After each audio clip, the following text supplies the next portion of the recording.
Jadi tersangka dan minta maaf usai diamankan Polda Sumsel. Bribka Edi Purwanto terus disorot soal kepemilikan Alphard dan anaknya yang naik Fortuner.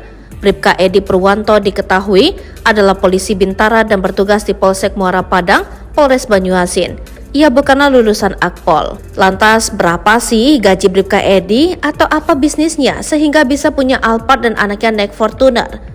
Gaji si polisi ancam pengendara mobil di Palembang itu pun ikut disorot. Yang bersangkutan dinas di Polsek Muara Padang, pangkatnya Bribka Edi Purwanto, ujar Haryo. Berdasarkan ketentuan, gaji Bribka Edi Purwanto sebagai Bribka adalah sekitar Rp2.307.400 sampai Rp3.791.700. Ia juga mungkin mendapatkan tunjangan kinerja polisi tahun 2023 mengacu pada Peraturan Presiden Nomor 103 tahun 2018. Kapolres Banyuasin AKBP Ferli Rosa Putra menyebut saat ini Bribka Edi Purwanto telah diproses dan ditetapkan sebagai tersangka.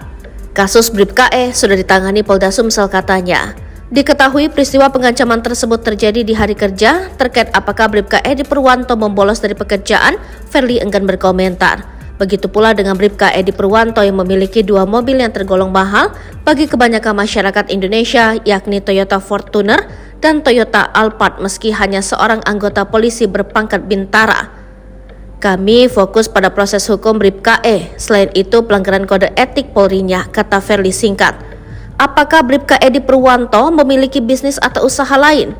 Kapolrestabes Palembang Kombes Haryo Sugihartono menjelaskan belum mengetahui lebih lanjut terkait hal tersebut. Kalau itu saya belum sempat baca semua barang buktinya apa saja karena masih ada giat, ucapnya.